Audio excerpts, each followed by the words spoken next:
and welcome to Just One Thing for Parents. I'm Bettina Honan.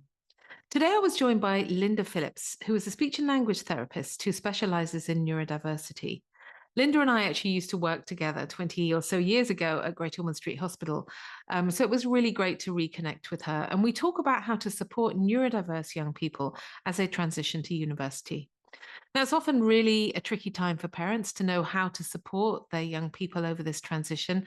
And as Linda explains, it's actually a huge step up in terms of the amount and kinds of challenges faced by any young person, but it's a particularly vulnerable time for kids with ADHD or autism or dyslexia or other kinds of neurodiversity. Linda is so clear in highlighting where these young people are likely to struggle, and she's got really good advice for parents. Of course, it all comes down to communication, but she's got some really good ideas about how to keep these channels of communication open while allowing them this autonomy and independence that young people of this age and stage really are striving for. So giving them that support, so we're not just abandoning them, but we're not being too intrusive and trying to take over either. It's a really difficult line to tread, particularly when your child is neurodiverse. So keep listening. It's a really helpful episode with Linda Phillips. So welcome, Linda. Thank you so much for joining me today. Thank you, Bettina. It's lovely to be here. So the question today for you is, how do I support my neurodivergent child while they are away at university? And I think we thought it would be helpful if you started with just saying what you mean by neurodivergence, and then also thinking about what the particular challenges are for these young people. Okay, so when using the term neurodivergence, in this case, I'm referring to students who are autistic or have ADHD.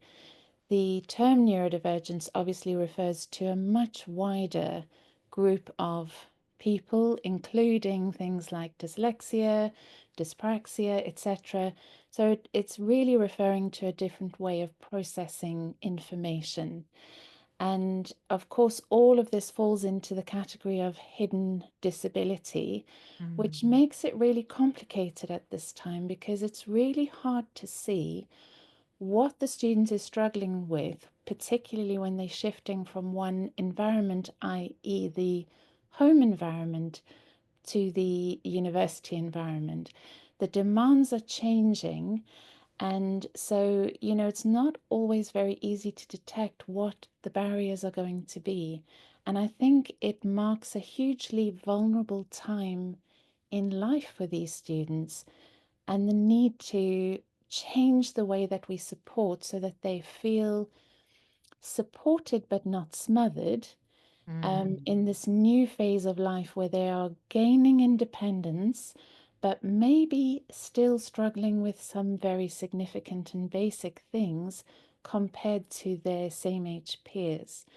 So, just thinking about the kinds of things that they might be struggling with, I think there are three key areas that tend to show up. And the first one is their self-management skills. So this is looking at all the things that would be affected by having potentially weaker executive function skills. So suddenly they're having to, shop for their food, cook, prepare food, eat, remember to eat, remember to take their medication if they've got medication, remember their appointments, find their way around campus, keep track of their personal belongings, read their emails, manage their finances, their schedules, their deadlines. And these are things that either they had lots of prompts around at home, so the parent may have been prompting, or the school structure was holding all of this in place for them. And suddenly that all shifts at university, and the whole learning style is different. Yeah. They've got this very, it's much more self-directed kinds of learning, and this doesn't necessarily work well for students who like structure, who like guidance, who like specifics. They may be told to go away and just research a topic, but they don't know where to start. They don't know how to structure it. They don't know what the expectations are. So they can get really stuck with the self-management skills. They can get really stuck with academic challenges, which again, people might not expect that, because you've had a student who's academically very able, who succeeds all the way through school, and then suddenly, because of these changing expectations, they're finding it very difficult. And Yeah. there's And some just to really, say, yeah, I was just going to say, the executive functions, that's exactly what you're talking about. And for those who don't know much about that term, it's all of those things. It's about self-regulation, isn't it? yes, yeah, Housed in this prefrontal cortex. It's the last bit of the brain to develop. We've got a great podcast by Peg Dawson talking about that, who wrote yes, Smart But Scattered, that book yes, that's very indeed. popular. One of my favorites. Yes. Yeah, Yeah. So all of those things fall under these executive functions. I yes, think that's so important what you're saying, because we are the prefrontal cortex for our kids when they're little, and we indeed. should become less and less and less. But then there's this sudden jump when they go from Yes, school to university where, without often telling them, all of those scaffolds suddenly disappear. yes, indeed. And I think it's not just that, but the whole relationship dynamic changes, because at school, maybe they had friends that they made early on when the parents were arranging get-togethers and so on, or just the familiarity of seeing people every day, or having to go to sports clubs and music clubs and so on. They've got connections, and suddenly again, for the first time, they're surrounded by strangers and not necessarily equipped to know how to make friends, how to keep friends. And also, if you think about the way friendships form at university, it's party time. Yeah. Freshers Week, it's loud, it's sensory overload, it's very, very different. Again, it lacks a level of structure and kind of slow build up that they will have had in the past. So again, it can feel extremely overwhelming on the relationship front as well as the self-management front. So I think that what that means is that you've got people who are struggling oftentimes with a lot of stress, and that these people who are struggling with stress are not necessarily equipped either to recognize those stress signals, or know how to regulate those difficult emotions, or know what to do with them. So I think we recognize that this is all happening simultaneously. So this massive jump happens, and the impact on the student can be really significant. But it's happening at a time when the parent is not there. So the Yeah. question is, what does And the the child parent is, do? yeah, Yeah. and the child is driven for independence and autonomy. Yes, Like they're really exactly. excited to be on their own, to be, Yes, they feel really grown up, and their brain is telling them, do yes, it, but your way, it's yes. your time now. Yeah. And What I is a think, parent to do? what is the parent to do? And I think that is, the life of the student is changing. The Mm. life of a parent is not changing. We have stayed static in the sense that our environment hasn't adjusted, but theirs has very significantly. So I think as parents, one of the dangers, and I know that this was true for me certainly, is that we continue to want to parent in the same way that we did when they were younger, and they don't want to be parented like that anymore, because as you say, they're embracing this new world of independence. And even if they're struggling, it's still really hard to be treated like a younger child. They want to be given that independence. And I think there are a lot of things that we as parents can do, but none of it will work if we don't have a good relationship with them, and if we don't have good communication with them. And so I think one of the key things as a parent is initially, especially if you do have a neurodivergent youngster, is to build in regular check-ins. So they know it's coming, you know it's coming, and it can be quite frequent in the beginning. You can space it out a bit more as you go along. But I think it's really important, because when students are struggling, it's not one thing that trips them up, it's a slow unraveling that takes place. And it's really hard to see that happening unless you have good communication, unless the communication is non-pressured, and you can begin to pick up, and detect from their tone of voice or little things that they say and address things gently and gradually. And I think the big shift in our communication is to steer away from direct advice, from telling them what to do. This has been such a lesson for me as a parent, is just to learn to listen and to say, wow, that sounds really hard. Yeah. What do you think might help here? And just give them the space to problem solve, because they are not necessarily talking to friends or others their own age. And that's where a lot of students will be working out how to solve problems. They're talking about it. These students may not have that space to do that. Their different way of processing information may mean that they are more problem orientated and don't necessarily quickly revert into problem solving mode. So I think, just giving them the space to process and to think, what would I do? And they might surprise you. When Yeah. I know in working with students, quite often I'll ask, and I'm sometimes surprised at the responses that come back, Yeah. and they may be different from what we would tell them to do.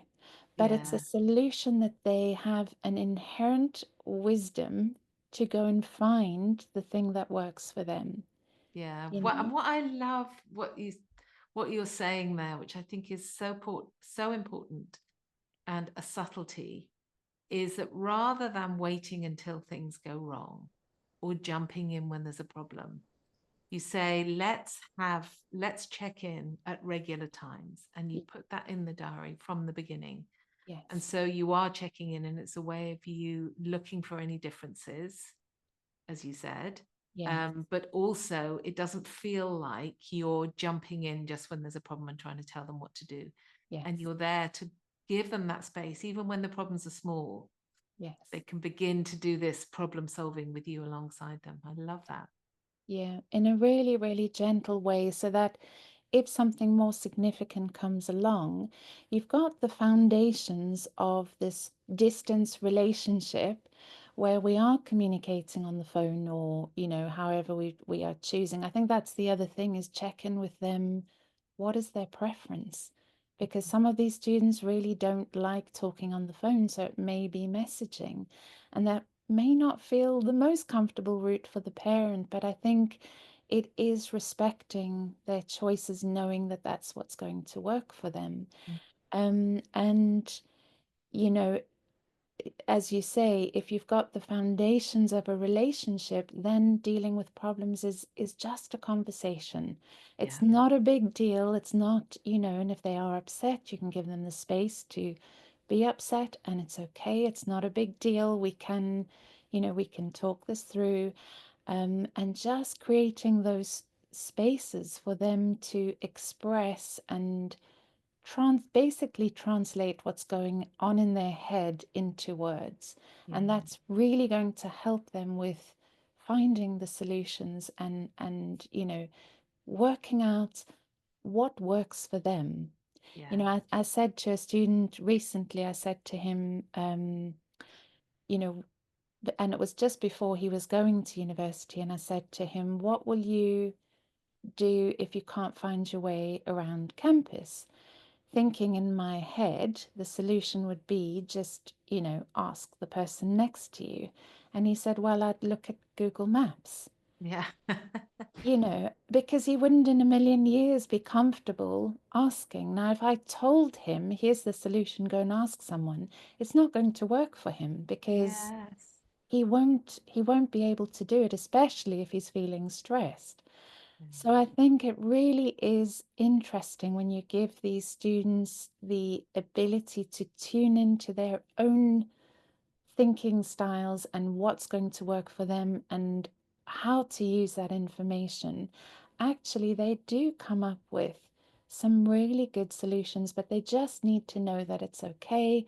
They need that reassurance and support and that safe space being held for them to, just relax into being with somebody who is familiar and safe, Mm. but without feeling like they're being, um, you know, Judged. pressured or told what to do, because there's an Yes, all told what to instinctive, do. yeah, Yeah, there's an instinctive resistance to having yeah, a parent tell you what to do, even if you are struggling. yeah. Um, And sometimes it occurs to me that they might come up with a solution that you think isn't the best solution.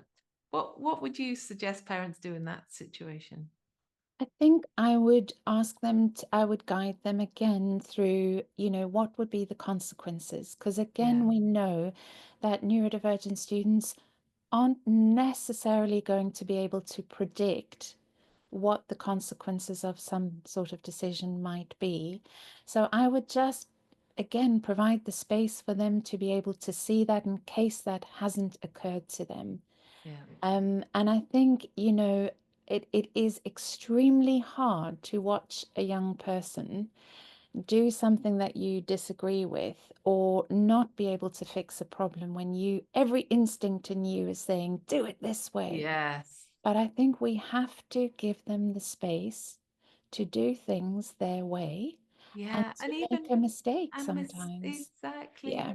And then say, well, why don't you try that? I mean, obviously, as long as you think they're going to be safe. Yes. Yeah. But why don't you try that and let's check in and see how it Yeah. went?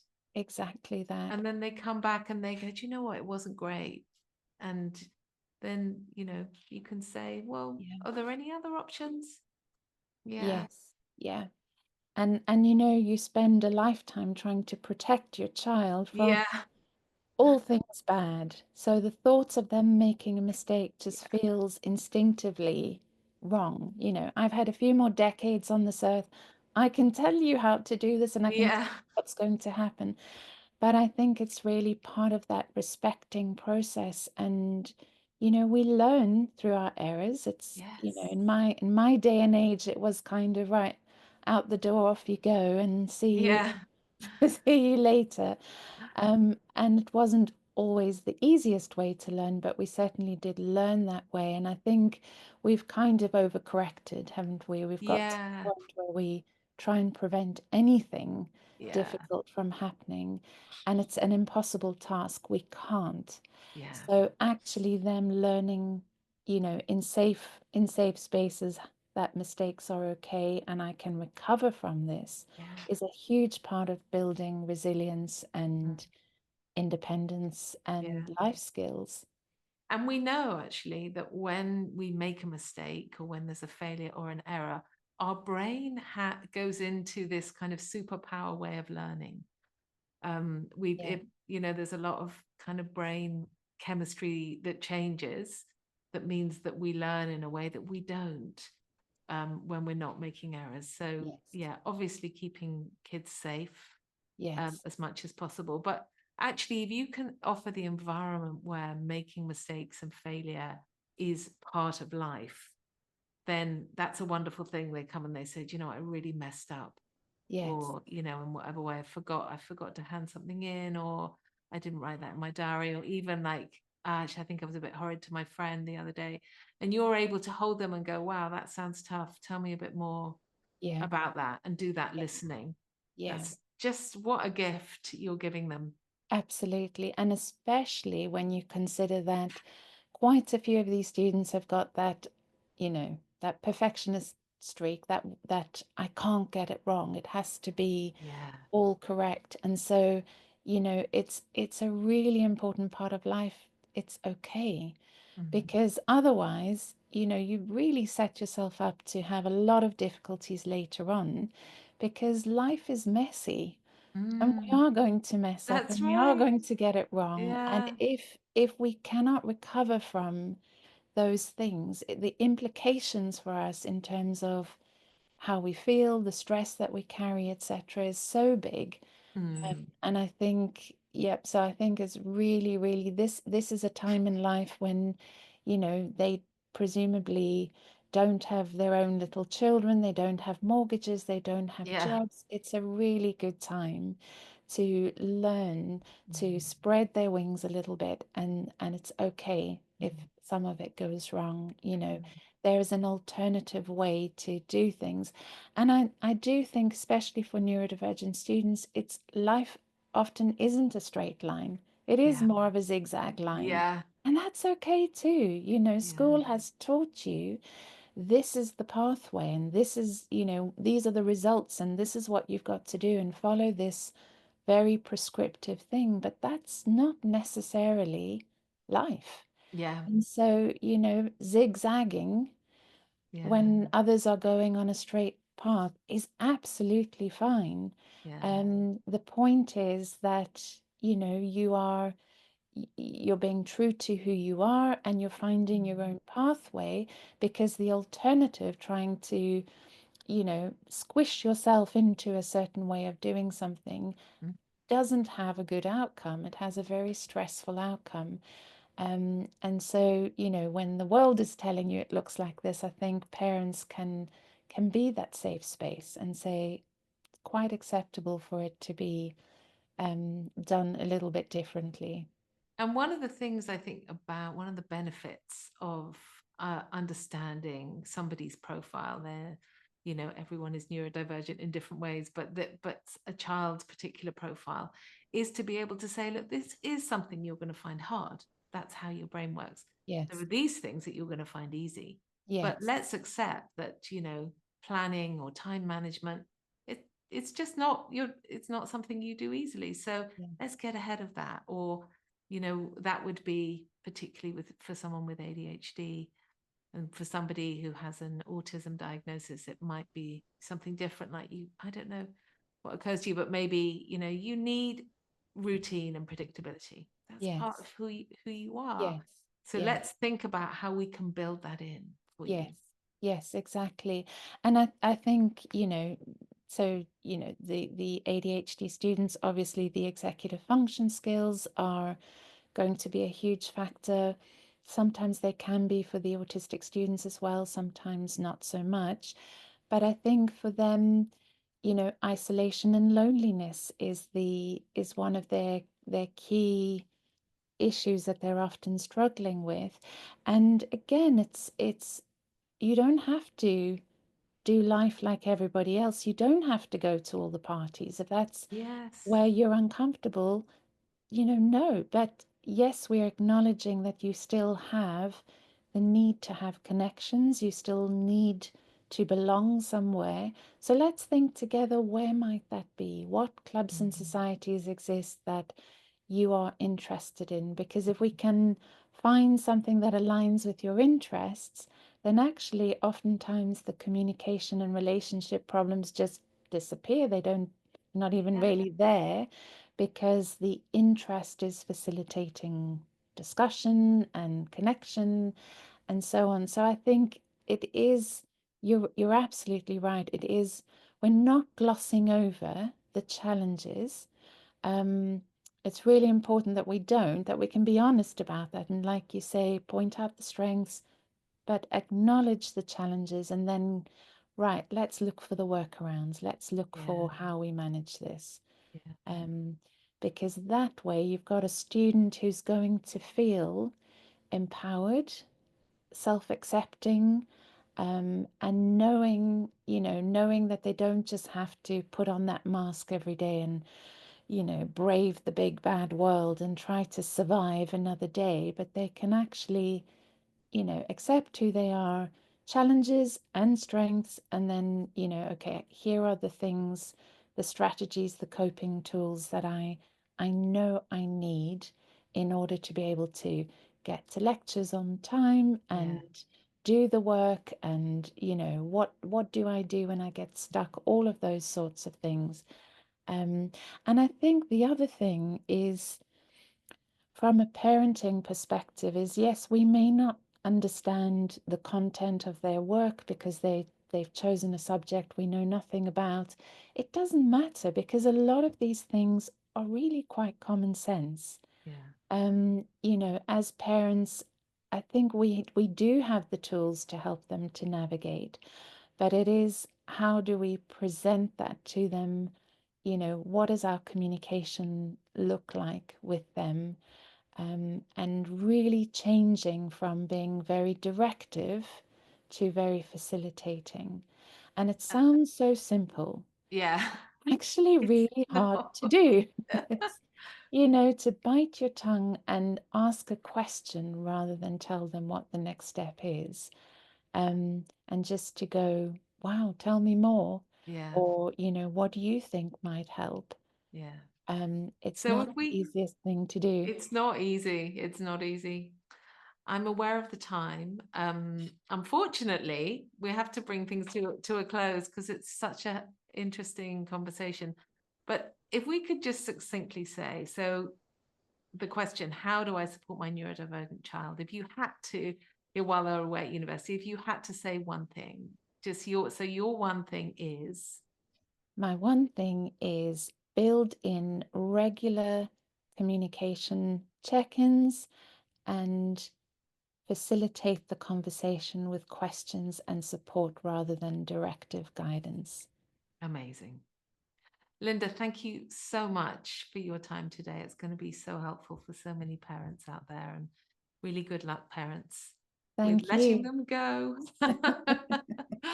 Thank you, Ah, Bettina. oh.